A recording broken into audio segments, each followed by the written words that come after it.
बिस्मिल्लाहिर्रहमानिर्रहीम, अस्सलाम वालेकुम। इसारा ने कलाम कबूल कीजिएगा। इसारा ने यूट्यूब चैनल, फेसबुक पेज पे आपको खुशामदीद कहता हूँ।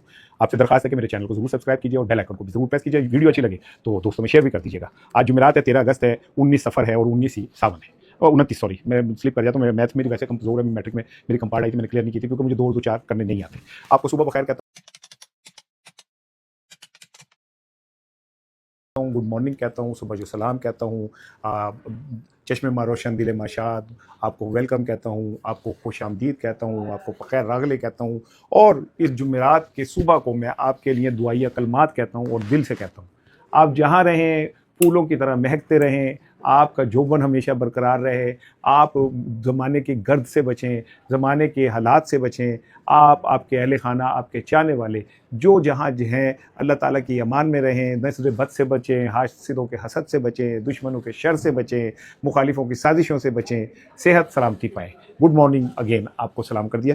3 चीज़ें बड़ी इंपॉर्टेंट है कि केपी में तो लॉन्ग मार्च शुरू हो चुका है और ये मैं नहीं कह रहा, जिस शख्स ने लॉन्ग मार्च शुरू किया वो कह रहा है और वो हुसैन अफरीदी है, वो कहते हैं जी लॉन्ग मार्च तो शुरू हो चुका है और अब ये लॉन्ग मार्च थमने के लिए नहीं आया, ना रुकने के लिए आया है। केपी में आज उन्होंने ये लॉन्ग मार्च का आगाज़ किया। लोग कह रहे हैं कि इतना बंदा था कि 5 अगस्त के जलसे से ज़्यादा, यानी केपी इज़ फुली चार्ज।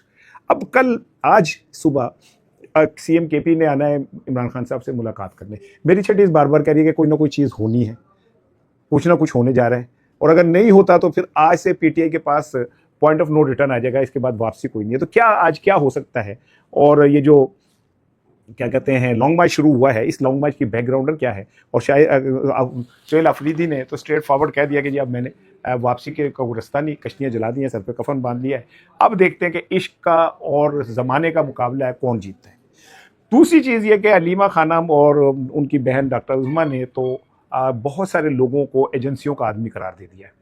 उनका कहना है कि ये एजेंसियों के आदमी हैं जो इस तरह की चीज़ें फैला रहे हैं और एजेंसियां दरअसल ये चाह रही हैं कि ज़रा आप एक खौफ व हिरास की कैफियत पैदा की। साथ साथ वो कह रहे हैं कि जो लोग इमरान खान की सेहत के वाले से सख्त तरीन जुमले कह रहे हैं कि बहुत तबीयत वो है, वो भी एजेंसियों के आदमी हैं, क्योंकि एजेंसियां जो हैं वो एक ख़ास टारगेट हासिल करना चाह रही हैं। वो ख़ास टारगेट क्या है, मैंने आज के व्लॉग में बात करनी है। तीसरी इंपॉर्टेंट चीज़ है कि पीपल्स पार्टी ने पीटीआई से रब्ता किया और उनसे कहा कि जी इत्तेहाद कर लें।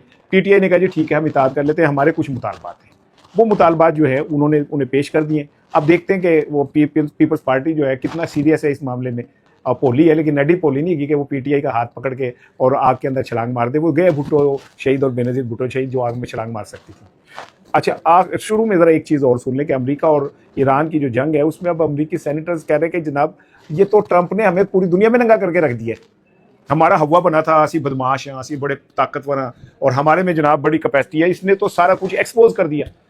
पूरी दुनिया ये कह रही है कि एक मुल्क जो 25 साल से इक्तिसादी पाबंदियों का शिकार था, उससे 10 साल पहले वो हालत जंग में था। इसराइल जिसे दुनिया का कहते हैं बड़ा ताकतवर आयरन डोम और पता नहीं क्या, और अमेरिका जो दुनिया का कुल्ली मुख्तार है, उन सब ने मिलकर और खलीज के मुमालिकों ने कंधा दिया। सऊदी अरब, कवैत और जनाब यूएई और जनाब जिसका नाम लें आप, उन्होंने कंधा दिया। ये सारे मुल्क मिलके एक ऐसे मुल्क के ऊपर पड़े जो कमजोर था, जो इक्तिसादी तौर पे फंसा हुआ था, और आप हार गए और वो जीत गया। तो आपने तो अमेरिका की फिजाई कुव्वत और फौजी कुव्वत दोनों ही एक्सपोज करके रख दी ट्रंप ने। ट्रंप उन्हें जो मर्जी कहता रहे, लेकिन इतलात यही है कि मोहसिन नकवी साहब वहाँ पे मौजूद हैं। उनकी अमेरिकी ईरानी सदर से भी मुलाकात हुई है, वज़ीर ख़ारिजा से भी मुलाकात हुई है। कहा यह जा रहा है कि ईरान और अमेरिका में 60 रोज़ा जंग बंदी जो है ना, ये एक्सपेंड हो जाएगी। तो बारीकियाँ देखो, ये जंग शुरू हुई थी इसराइल और ईरान की। किस खूबसूरती से जूश ने इसराइल को निकाल के एक साइड पे कर दिया और ईरान को सामने खड़ा कर दिया। आप इस खूबसूरती को का मुलायजा करें। अच्छा, वो कहता है, ट्रंप कह रहा है कि जी अब जो ईरान है वो मशरिक़ वस्ता का बदमाश नहीं रहा। भाई अभी तो बदमाश बना है, बदमाश बना है तो सऊदी अरब और ये और वो सारे जंगी मुआहदे कर रहे हैं ना पाकिस्तान के साथ। उन्हें ये खौफ हो गया कि हम ईरान एक सुपर पावर के तौर पे सामने आ गया। यकीन करें, मैं मसलक में पढ़ने वाला आदमी नहीं हूँ, मैं अल्हम्दुलिल्लाह मुसलमान हूँ। मैं अपने अल्लाह पे और उसके नबी पे यकीन रखता हूँ और नबी के बाद किसी ने नहीं आना। नबी की बराबरी, नबी के करीब भी कोई नहीं है। मेरे आखिरी नबी के पैरों की जूतियों की तुफैल लोग इज्जत पाएँ तो पाएँ। मैं ना शिया हूँ, ना सुन्नी हूँ, ना वहाबी हूँ, ना देवबंदी हूँ। मैं एक लिबरल आपसे बात करने जा रहा हूँ कि ईरान का हवा इतना हो गया है इन स्टेट्स के अंदर कि उन्हें ऐसा लगता है कि अगर अमेरिका भाग गया तो ईरान तो नया सुपर पावर हो जाएगा। और यही वो जंग है जो यहूदियों और क्रिश्चियन ने एक अरसे से मुसलमानों के दरमियान फैलाई है, शिया सुन्नी फसाद। ताकि ये मुत्तहिद ना हो सकें। आज खलीजी ममालिक अपने इत्तेहाद कर रहे हैं, वो डेफिनेटली कोई माने ना माने भाई, वो ईरान के खिलाफ ही हो रही है। बस मैं इससे ज़्यादा नहीं कहूँगा। अब आ जाए असल चीज़ की तरफ।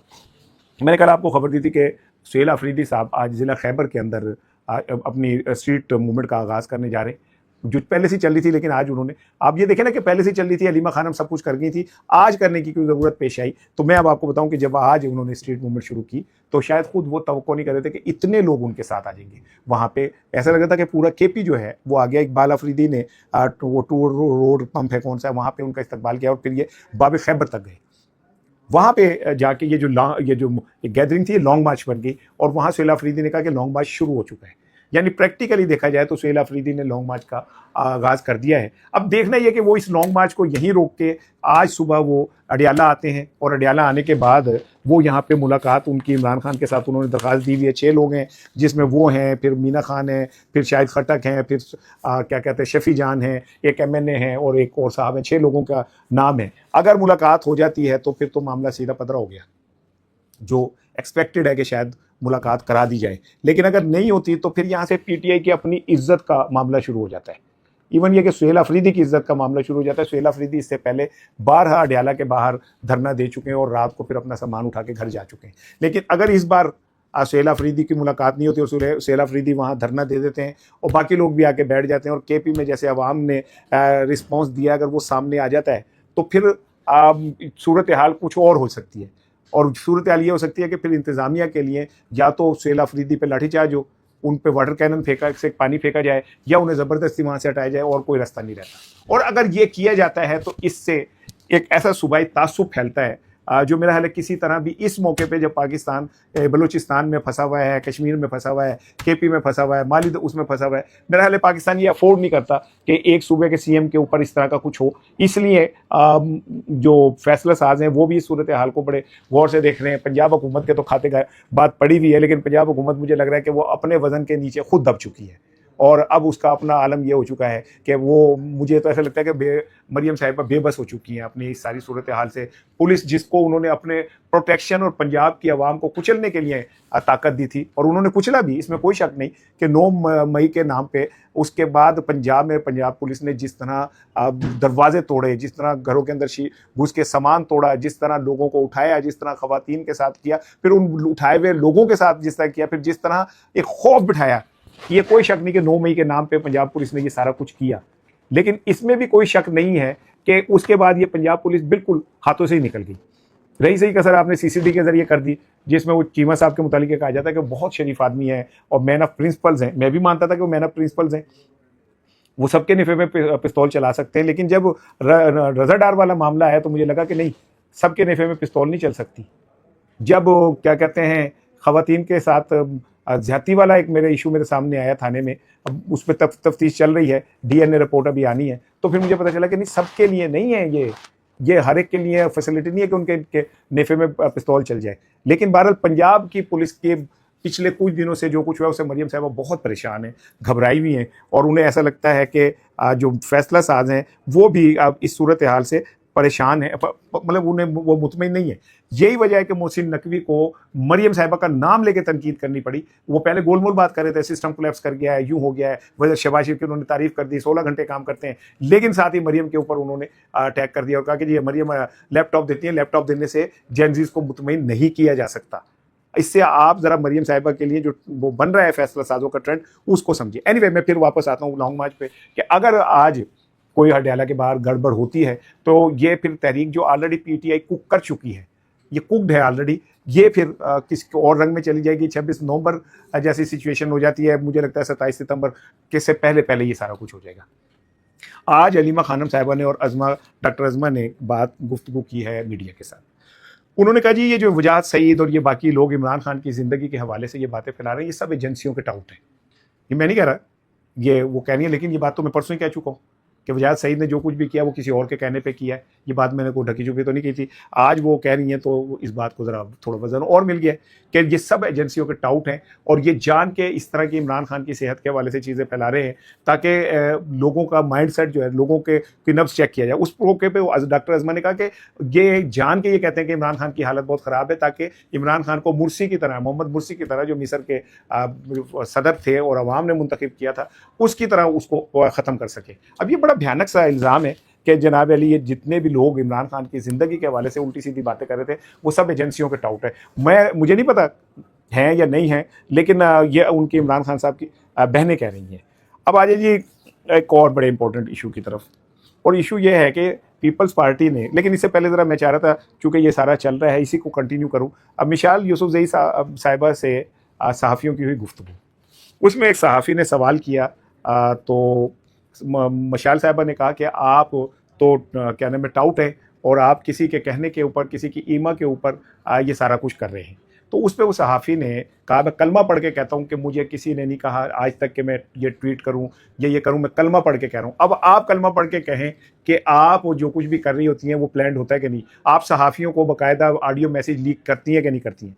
इस पर मिसाल यूसुफजई की खासी तूतू में हुई और उन्होंने सहाफ़ियों के हवाले से कुछ और बातें भी की, लेकिन उन्होंने जिस तरह कहा ना कि चक चक ना करें। अब मैं तो हैरान हूँ कि उस टाइम सहाफ़ियों ने इस जुमले को सुना क्यों नहीं कि चक चक ना करें, और उनमें से किसी ने मशाल यूसुफजई को ये क्यों नहीं कहा कि आप कौन होती हैं इस तरह के जुमले कहने वाली। एनीवे, जब वो ये बात बहुत ज़्यादा बढ़ी तो वहाँ पे एक सहाफ़ी ने कहा कि मैं नहीं, वो उसी सहाफ़ी ने कहा कि अब आप कलमा पढ़ के ना कहें कि आप ऑडियो लीक्स नहीं करती, सहाफ़ियों को नहीं भेजती हैं। उस पर मशाल यूसुफजई साहब नहीं बोली, लेकिन बोलने की कोशिश की तो उनका गला खुश्क हो गया, फिर लोगों ने कहा पानी पिलाएं। तो इसी दौरान एक सहाफ़ी ने कहा कि मैं आपको सबूत देता हूँ कि आप KPK के सहाफ़ियों को जूते और टी-शर्ट देती हैं और उसके बदले उनसे कहती कि आप ट्वीट करें। अल्लाह, ऐसे तो काम भी बढ़ गया। मैं तो समझता था कि सहाफ़ी की ज़रा कीमत अच्छी है, लेकिन ये क्या है कि खाली जूते और टी-शर्ट्स जो है उसके बदले ट्वीट करता फिर सहाफ़ी है, तो ज़रा कम थोड़ा कच्चा नहीं पै गया। लेकिन वहाँ पे मशाल यूसुफजई ऐसा लगा कि बिल्कुल क्लीन बोल्ड हो गई है और उनसे बोला नहीं जा रहा। ये क्लिप अगर यहाँ मेरे दोस्तों के पास है तो ये ज़रूर आप दिखाइएगा कि उन्हें पानी पीना पड़ा, उनकी आवाज़ ख़त्म हो गई। मुझे ऐसा लगता है कि यूट्यूबर्स ने मशाल यूसुफजई को ना बीच चौक के अंदर क्लीन बोल्ड कर दिया है। इसको देख के भी आपको अंदाज़ा हो जाएगा। अब आ जाइए जी, पीपल्स पार्टी ने PTI से रब्ता किया है और उन्होंने कहा कि जी हम बैठ के एक प्लेटफॉर्म के ऊपर ला सकते हैं। अच्छा, इसकी तस्दीक की है शफ़ी जान ने भी। उन्होंने कहा हाँ जी, PTI की लीडरशिप ने हमारे सीनियर कुछ अहदेदारों से रब्ता किया है और करने के बाद उन्होंने कहा कि हम आगे मिल के आगे चल सकते हैं। तो हमने उन्हें कुछ चीज़ें के मुतालबात दिए कि मिसाल के तौर पे कि ठीक है, आप हमें यकीन दहानी कराएं कि आप असम्बलियाँ छोड़ देंगे। आप ही की वजह से असम्बलियों के अंदर वो तमाम कानून साजी हुई है जिससे PTI का और आइन का बेड़ा गर्क हुआ है। आप ही ने मिल के तो उनके साथ PTI के कमर में छुरा घोंपा है, बल्कि जमहूरियत के छुरा घोंपा है। आप इन सारी चीज़ों की वजाहत दे दें, असम्बलियों के हवाले से हमारे साथ मिल जाए कि हम तो असम्बलियाँ छोड़ते हैं, आप भी छोड़े। आप हमें ये लिख के दे दें कि अगर हम बाहर निकलेंगे तो आप भी हमारे साथ निकलेंगे। आप हमें इस बात की यकीन दहानी करा दें कि ऐन मौके के ऊपर आप हमें टीच नहीं करेंगे तो चले हम बात कर लेते हैं। उन्हें थे PTI पीपल्स पार्टी वालों ने सब सुन गया, खामोशी हो गई है कि अब हम इसका आगे से क्या जवाब दें। जवाब की आना है यार, वैसे आपस की बात है, वो उन्होंने क्या जवाब देना है। सूरत हाल ये कि पीपल्स पार्टी को इस बात के लिए आगाह कर दिया गया है कि अगले सेटअप में उनको जगह मिलेगी और बिलावल को भी जगह मिलेगी। और ये बात आपको याद हो तो जब तकरीर की है मोहसिन नकवी ने, तो उससे एक दिन पहले मोहसिन नकवी जाके जरदारी साहब से मिले। और आपको ये भी मैंने खबर दी थी कि जरदारी साहब अब से 2 दिन पहले खामोशी से लाहौर में 2 दिन बैठे रहे। क्या करते रहे किसी को नहीं पता चला। उनकी मोहसिन नकवी से मुलाकातें हुई हैं, 1-2 बड़े सनतकारों से मुलाकातें हुई हैं, लेकिन मैंने आपको ये बताया था कि उन्होंने नवाज शरीफ साहब से भी रब्ता किया है और उन्हें बताया कि भाईजान हालात पानी सर पे आ गया, उन बचने की कोई इम्कान नहीं। दोनों पार्टियों के दरमियान असर रफड़िए पड़ा हुआ है कि ये जो सूबों वाला इशू है हम इसे कैसे डील करें। और वो चाहती है कि कोनी मार के पीपल्स पार्टी को आगे करे और वो को ऐलान करे, वो चाहते हैं कि नून लीग का ऐलान करे, क्योंकि दोनों ही जड़े डरे बैठे ने। दोनों को पता है कि अगर हम बोले तो फिर हमारे साथ होना बहुत बुरा है। यही वजह है कि जरदारी साहब बड़े तरीके से अपने आप को बचाने की कोशिश कर रहे हैं। वो चाह रहे हैं कि नून लीग आ गया है। आपने देखा ना काफ़ी दिनों से सूबों के हवाले से सबको साफ सूंगा हुआ है, कोई बात करने को तैयार नहीं है। आखिरी चीज़ सुनने जी, अकबर अहमद साहब ने दावा किया है कि उन्हें जेल से इमरान खान साहब ने पैगाम भेजा है कि वो जब रिहा होंगे तो सबसे पहले अकबर अहमद के घर आएंगे। ये अकबर अहमद भी अब मुझे इंजीनियर मिर्ज़ा साहब के सफ़ में लगता है खड़ा होना नज़र आ रहे हैं, जिसको दिन में ख्वाब आना शुरू हो गए।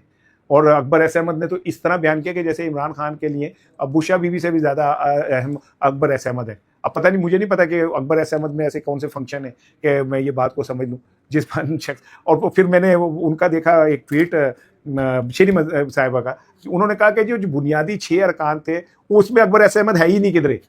ऐसे बदोबदी जो आपने देखा ना, वो पहले, अब तो दौर ही गुजर गए ना, मामले ही लंग गए, अब तो बात ही पता नहीं कहाँ चली गई। पहले दौर में जब मदारी तमाशा करता होता था तो आपको याद होगा कि बच्चे जो थे ना वो टांगों में से निकल के ना आगे जाके खड़े हो जाते थे। तो अकबर ऐसे अहमद का तो कहीं जिक्र ही नहीं है। अब उन्हें एक नया ख्वाब आया कि उन्हें इमरान खान ने ना अपनी बहनों को मैसेज करना है, ना उसने अपनी क़यादत को करना, अकबर अहमद को करना है।